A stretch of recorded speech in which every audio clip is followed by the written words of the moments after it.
सबने कहा 400 पार 400 पार, 250 भी पार नहीं हुए। बीजेपी के 370 की बात हो रही थी।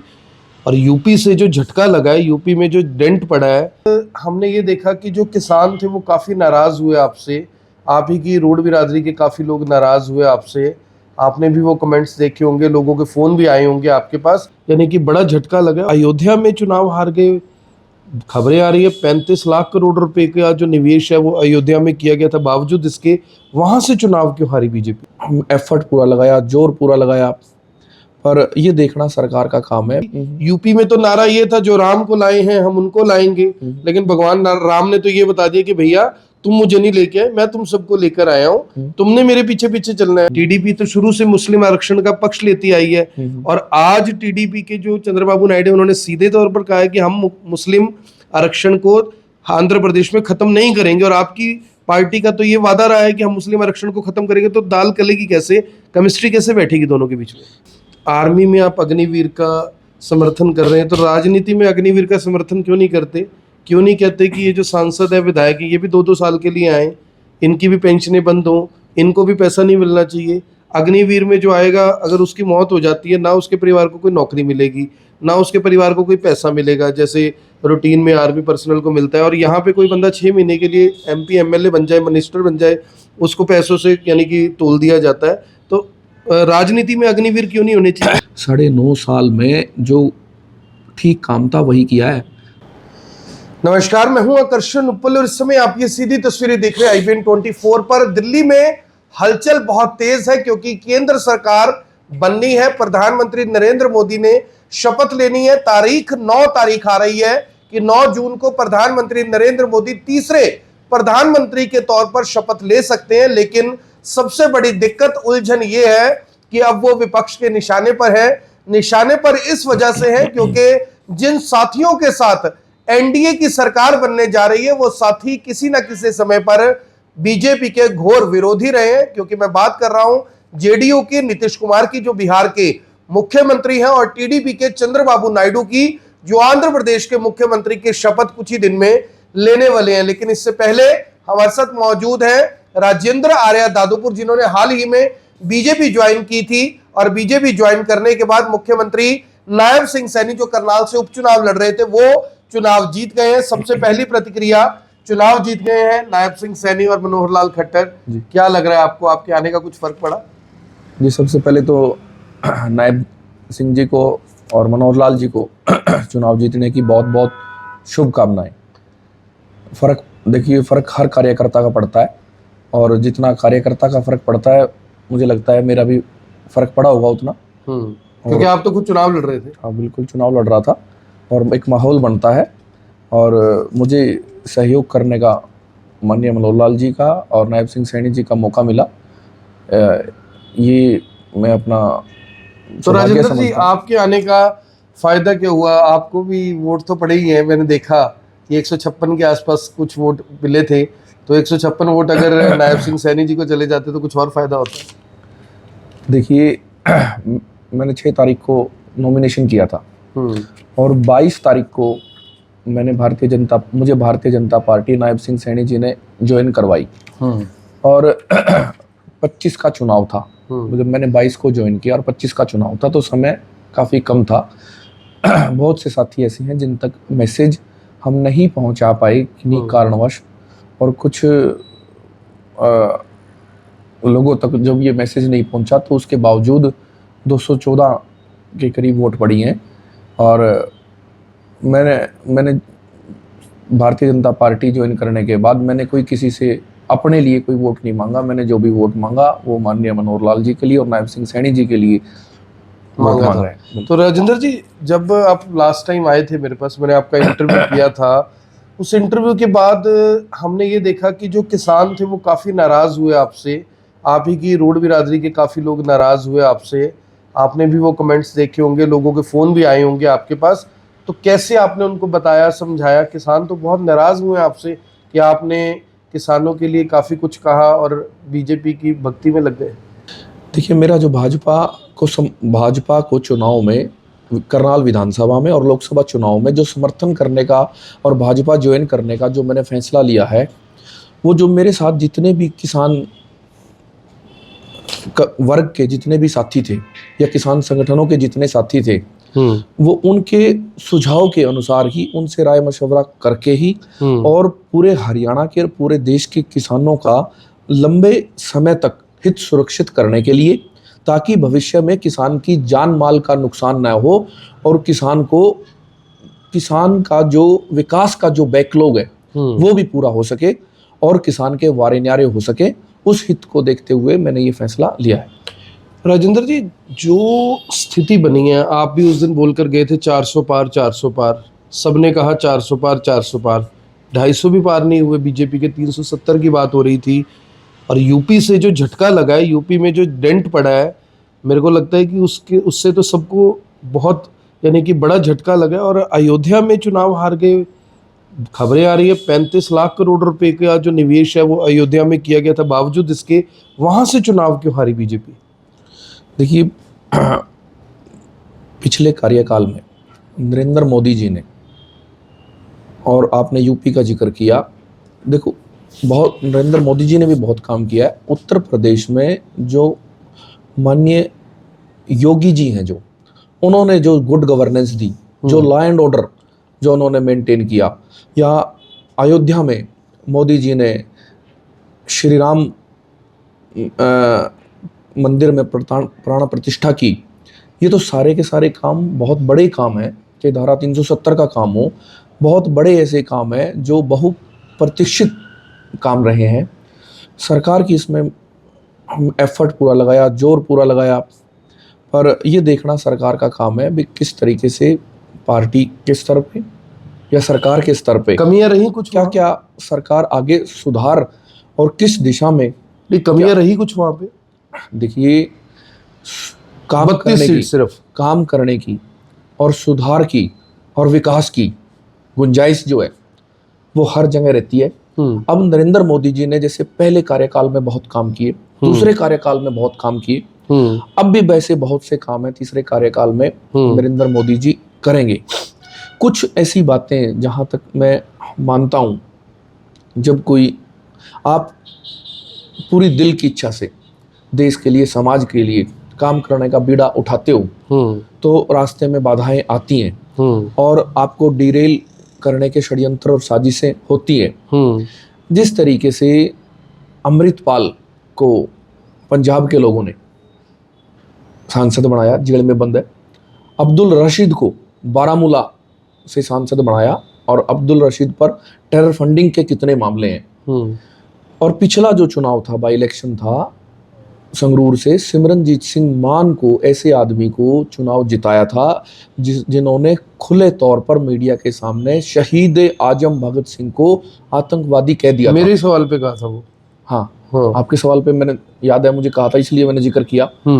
तो किस तरीके का ये अलगाववाद की बात है। नहीं देखिए, टेरर फंडिंग, राशिद अलवी, जो बात आप कर रहे हैं राजेंद्र जी, वो बात तो होगी पंजाब की। पंजाब में तो बीजेपी को एक भी सीट नहीं मिली, लेकिन हम तो बात कर रहे हैं यूपी की। यूपी में तो नारा ये था, जो राम को लाए हैं हम उनको लाएंगे, लेकिन भगवान राम ने तो ये बता दिया कि भैया तुम मुझे नहीं लेके आए, मैं तुम सबको लेकर आया हूँ, तुमने मेरे पीछे पीछे चलना है। वहां तो वीडियोज आ रही है कि वो पीछे पीछे थे और नेता आगे आगे थे।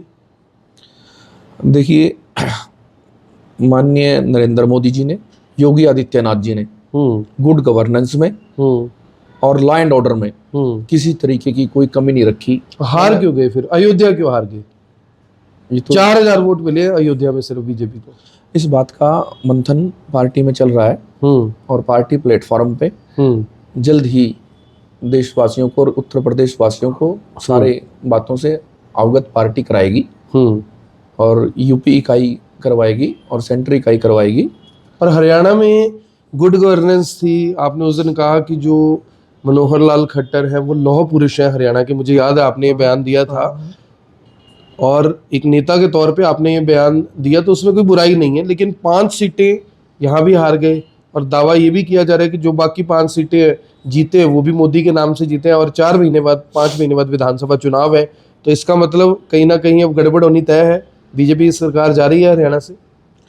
बीजेपी सरकार तीसरी बार हरियाणा में बनने जा रही है विकास के मुद्दे पे। कैसे बनेगी? 5 सीटें 5 सीटें तो 46 सीटों पर तो इंडिया गठबंधन आगे था। देखिए, मैंने ये बात उस दिन भी कही थी भाई, हरियाणा के लौह पुरुष अब देश में लोकमान्य होने की यात्रा पर है। अब वो देश में लोकमान्य हो गए हैं। करनाल की जनता ने उनको देश की सबसे बड़ी पंचायत में बिठा दिया है और माननीय नायब सिंह सैनी जी पूरे तौर पर फील्ड में उतर आए हैं और सतर्क हैं, अलर्ट हैं और उन्होंने कल कई किसान हित में कई फैसले लिए हैं। ताबड़तोड़ किस प्रदेश के हित में नए फैसले 1500 लिए काम जाएंगे। करने की जो जिम्मेवारी है वो दे दी है कि 1500 काम 31 अगस्त तक होने चाहिए। ये कल नायब सिंह सैनी जी ने अधिकारियों को चेता दिया है। बिल्कुल, कल जिस तरीके से किसान खेतीहर मजदूर जीवन सुरक्षा योजना है जिसमें एज की कैपिंग को पूरे तरीके से खत्म कर दिया गया है। 10 साल से छोटे व्यक्तियों को, जिसमें महिलाएं, पुरुष, बच्चे सभी शामिल हैं, और 65 साल से जो अधिक के हैं उनको भी इस योजना का लाभ मिलेगा। अब इस योजना में ये जिस तरीके से किसान को कोई चोट लग जाती थी, किसान अंगहीन हो जाता था, चाहे वो किसान हो, खेती और मजदूर हो, यार्ड में काम करने वाले मजदूर हों, उनको 37,500 से 5 लाख रुपए तक का वित्तीय सहायता का इसमें प्रावधान है। और इसमें एज का जो लिमिटेशन थी वो खत्म पूरी तरीके से कर दी है। 10 साल से कम के भी, 65 साल से ज़्यादा का भी इस योजना का लाभ ले पाएंगे। एक मिनट 10 साल से कम का जो व्यक्ति है उसको आप कह रहे हैं योजना का लाभ मिलेगा, लेकिन 14 साल से कम उम्र के बच्चे से तो काम कराना ही अपराध है, तो फिर उसको लाभ कैसे मिलेगा? वो अगर आप होटल कोई इंडस्ट्री चला रहे हो तो वहां काम करना अपराध है। कोई अपने खेत में अपने खुद काम कर रहा है तो उसके लिए, अपने खेत में कोई अपने पिता की रोटी लेके जा सकता है, अपने खेत में कोई अपने पिता को चाय देने जा सकता है, और खेत में काम करता हो पाएगा फिर नहीं मिलेगा। देखिए, कोई ऐसी बातें बहुत सारी होती मजदूर हैं। होगा तो मजदूर को भी मिलेगा, किसान को भी मिलेगा। मजदूर भी अपने पिता की, जब उसका पिता मजदूरी पे जाता है तो उसकी सहायता में वहां जा सकता है। और एक सेब मंडी कालका में का आदेश कर दिया सीएम साहब ने, सेब मंडी की लॉन्चिंग जल्दी हो जाएगी।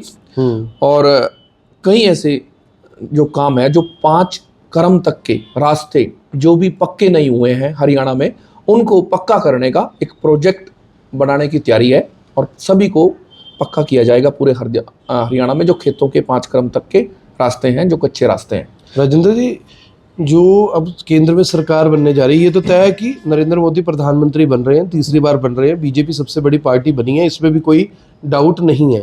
लेकिन जो टीडीपी के चंद्रबाबू नायडू हैं और जेडीयू के नीतीश कुमार है, आपको लग रहा है कि वो खुले दिल से, खुले मन से बीजेपी के साथ है और बीजेपी उनके साथ है? क्या दिल मिल गए हैं?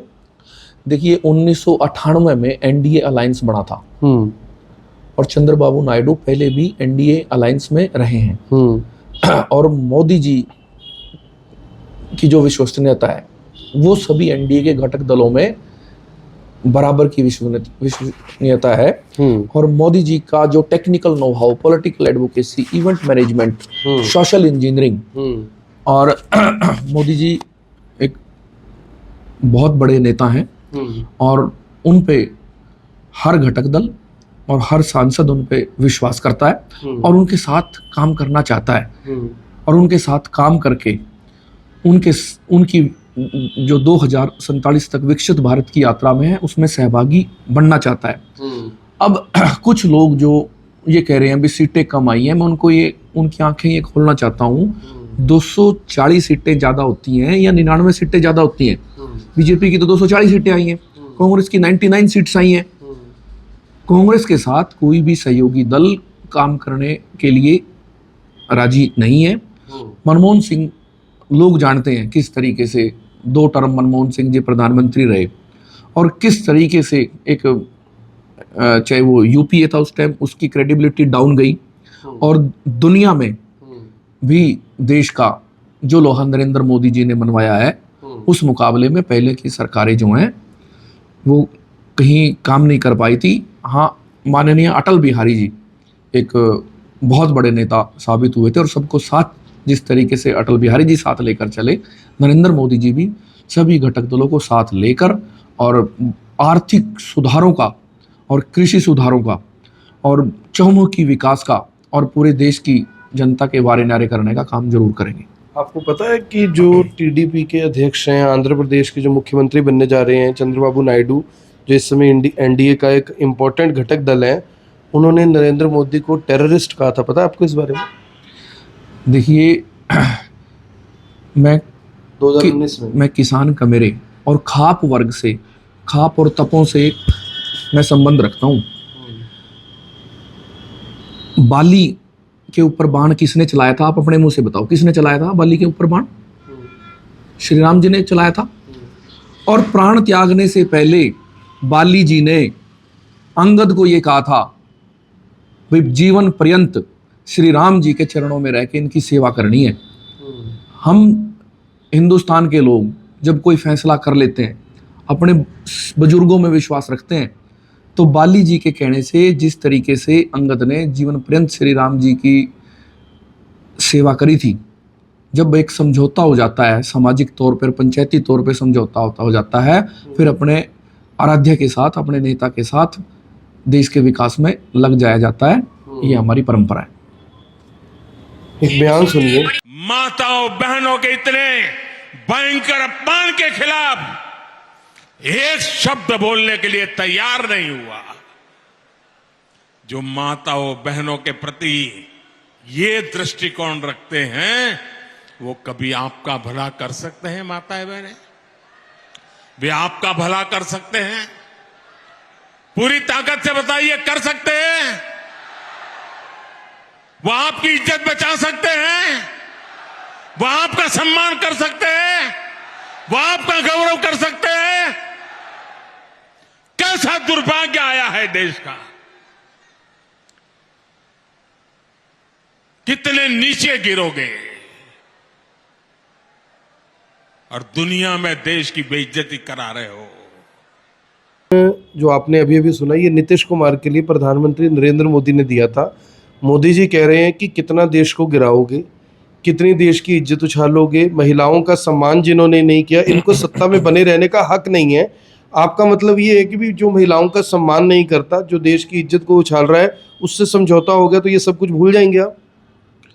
देखिए, ये देश अहिल्याबाई होलकर और झांसी की रानी का ये देश है, और जो भी घटक दल एनडीए में शामिल होकर सरकार में शामिल होगा, उसको एनडीए की नीतियों के साथ हर वर्ग का सम्मान करते हुए, महिला वर्ग का, महिलाओं का, माताओं का, बहनों का, और हर वर्ग का सम्मान करते हुए देश के विकास में एक महत्वपूर्ण भूमिका निभाने के लिए तैयार रहना होगा, और वो तैयार रहेंगे। और महिलाओं के हित में बहुत बड़े आगे मोदी जी कदम उठाएंगे, और नीतीश कुमार भी उसमें सहयोगी रहेंगे। राजेंद्र जी, मेरे पास एक और बयान है, ये भी आप बयान सुनिएगा, क्योंकि मैं ये इसलिए बात कर रहा हूँ कि इसका मतलब तो राजनीतिक लोगों की और नेताओं की बात के, वादे के कोई मायने नहीं है। वो किसी भी स्तर पर झूठ बोल सकते हैं, वो किसी भी स्तर पर यानी कि समझौता कर सकते हैं। ये बयान सुनिए जरा। सरकार के सहयोगी जो है, वो भी विधायक हर रोज नीतीश बाबू का विरोध कर रहे हैं, वो भी जनता के विरोध का सामना कर रहे हैं।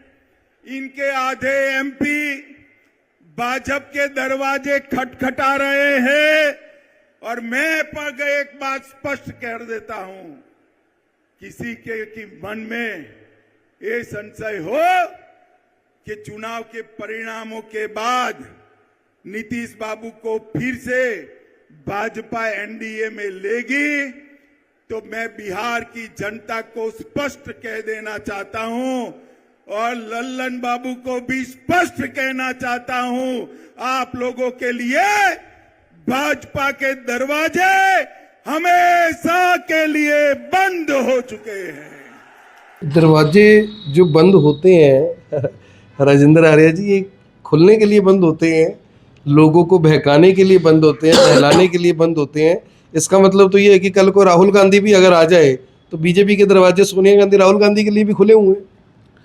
देखिए, राजनीतिक तौर पे जो भी लोग अलग अलग पार्टियों में रहकर संघर्ष करते हैं, और जब वो सरकार में जब हिस्सेदार होते हैं, सरकार जो होती है वो विकास की मुख्य धारा होती है, और अपने अपने देश और प्रदेश, अपने अपने प्रदेशों का और देश का विकास करने के लिए लोगों, सांसदों को और विधायकों को विकास की मुख्य धारा में यानी सरकार में आना ही पड़ता है। और बात हृदय परिवर्तन की भी होती है, जैसे आपका हो गया। देखिए, जब मैं एक अलग संघर्ष की वो भी लाइन थी, पर उस संघर्ष की लाइन पर चलकर भी मैंने अपने देश का और प्रदेश का हमेशा हित चाहा और मैंने गैर कानूनी काम कोई नहीं किए। जो भी मेरे ऊपर मामले हैं जिस तरीके के हैं, मेरे ऊपर कोई टेरर फंडिंग का, कोई अलगाववाद का, कोई खालिस्तान का, कोई देश के खिलाफ कोई देशद्रोह का, इस तरीके के मामले मेरे ऊपर कोई नहीं है। ये आपको तो अमित शाह जी ने नहीं बोला था ना कि राजेंद्र आर्य को दरवाजे बंद है हमारे, हम शामिल नहीं करेंगे, लेकिन मोदी जी ने और अमित शाह ने तो पब्लिक के बीच में, हजारों लोगों के बीच में ये बात बोली थी। करोड़ों लोगों ने उस बात को मीडिया पर सुना कि हमारे दरवाजे नीतीश कुमार के लिए बंद है। और आपको शायद पता है या नहीं पता कि नीतीश कुमार तो मुस्लिम आरक्षण का शुरू से पक्ष लेते आए हैं, टीडीपी तो शुरू से मुस्लिम आरक्षण का पक्ष लेती आई है। और आज टीडीपी के जो चंद्रबाबू नायडू, उन्होंने सीधे तौर पर कहा है कि हम मुस्लिम आरक्षण को आंध्र प्रदेश में खत्म नहीं करेंगे। और आपकी पार्टी का तो ये वादा रहा है कि हम मुस्लिम आरक्षण को खत्म करेंगे। तो दाल गलेगी कैसे, केमिस्ट्री कैसे बैठेगी दोनों के बीच में? देखिए, जब गठबंधन की सरकार होती है तो एक कोऑर्डिनेशन से काम होता है, समझौते से भी होता है, कोऑर्डिनेशन से काम होता है, समझौते से होता है। राउंड टेबल कॉन्फ्रेंसेस होती हैं, मेमोरेंडम ऑफ अंडरस्टैंडिंग्स होते हैं, कॉमन मिनिमम प्रोग्राम तय होते हैं। और जब सारी बातें तय होती है तो फिर एक विकास की पटड़ी पे सरकार तेजी से दौड़ने लगती है और लोग मुख्य धारा में आते रहते हैं और जुड़ते रहते हैं। ये जो सरकार अब बनने जा रही है, समझौते की सरकार है या नहीं? देखिए, ये एनडीए अलायंस की सरकार है और उन्हीं लोगों की सरकार है जिन्होंने नीतीश कुमार जी और चंद्रबाबू नायडू तो पहले, ये नरेंद्र मोदी जी की लीडरशिप क्वालिटी है कि वो चंद्रबाबू नायडू को और नीतीश कुमार को पहले ले आए थे। इकट्ठे मिलके तीनों पार्टियों ने चुनाव लड़ा है और भी घटक दल एनडीए में। आप ऐसा नहीं कह सकते भी कोई इंडिया अलायंस का कोई आदमी इधर आया हो, तो ये तो एनडीए के लोग ही हैं जो सरकार बना रहे हैं। साथ में जो अन्य लोग हैं, जो अन्य हैं, जो इंडिया अलायंस से अलग हैं, अन्य जो किसी के साथ नहीं थे, वो भी सरकार के साथ मुख्य धारा में आके और विकास में सहभागी बनना चाह रहे हैं, काम करना चाह रहे हैं। और उन लोगों को भी, जो 18 अन्य लोग हैं, उनके लोकसभा क्षेत्र के जो वोटर हैं, वो इसलिए चुना है भी सरकार में शामिल करने के लिए तो चुना है उनको, सरकार में शामिल होना चाहिए। और मेरा ये अपना अनुभव, मैंने तो 22 मई को ज्वाइन किया, आज 7 जून है, तो ऐसा अनुभव है। मैंने जो कई मेरे दिल में, दिमाग में जो बातें थी, मैंने माननीय नायब सिंह सैनी जी से कही और नायब सिंह सैनी जी ने सहमति उन पर व्यक्त की भी आपके अच्छे सुझाव हैं और हम इनको लागू करेंगे।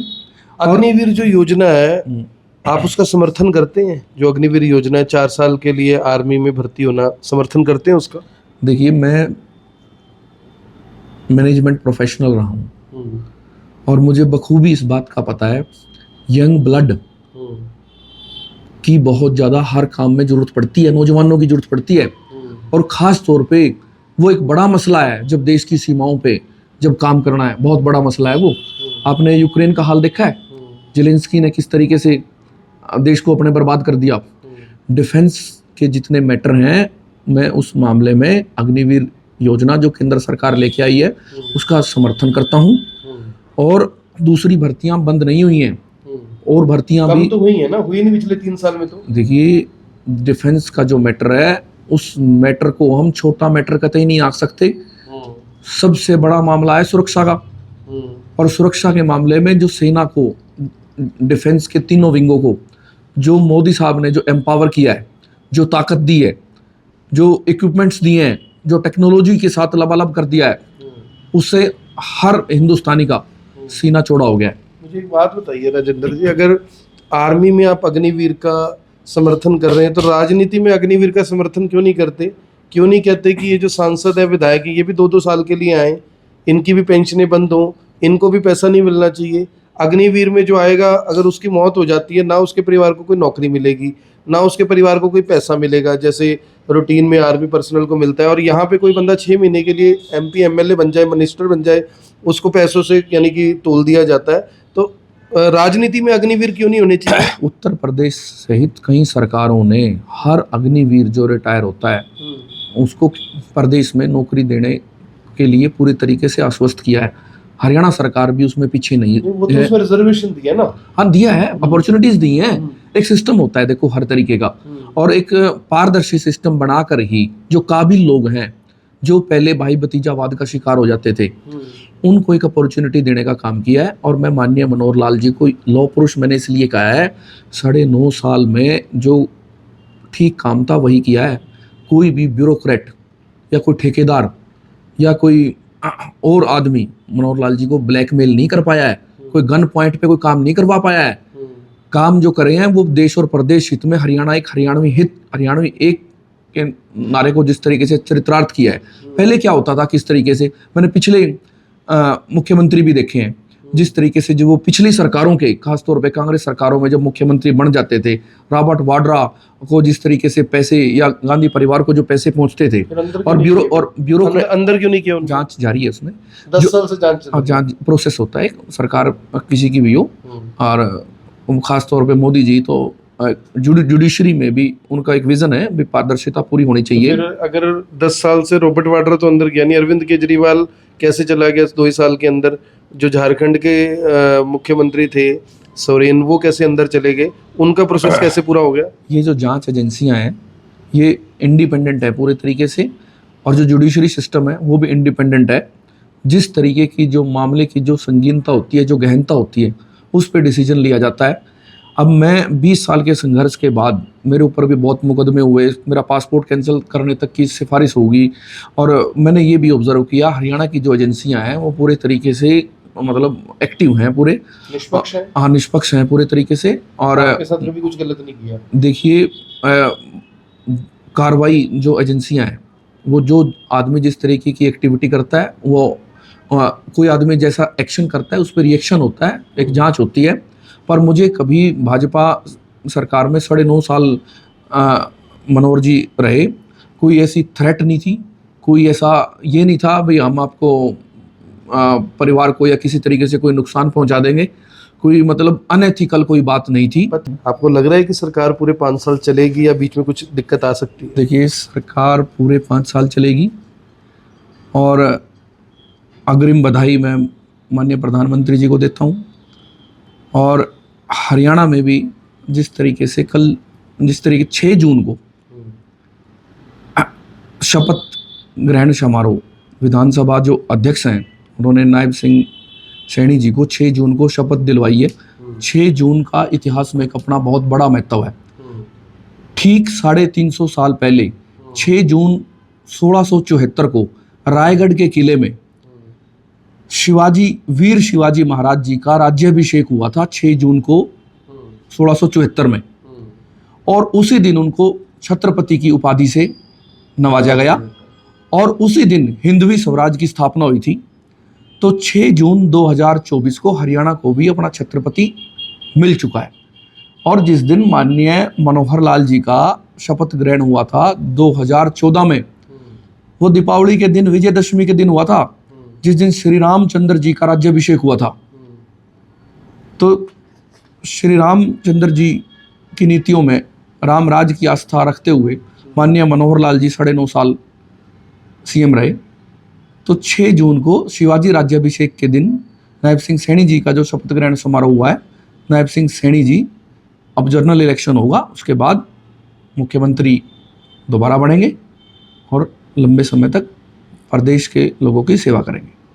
तो ये थे राजेंद्र आर्या दादुपुर, जिन्होंने 15 दिन पहले बीजेपी को ज्वाइन किया। 15 दिन पहले वो बीजेपी के खिलाफ ही चुनाव लड़ रहे थे, बीजेपी के खिलाफ ही काफ़ी मुखर रहते थे, लेकिन जब से बीजेपी ज्वाइन की है, यानी कि अब किसान नेता से नेता बने हैं, तब से उनके सुर, उनकी आवाज़ और उनकी सोच में काफ़ी बदलाव आ गया है।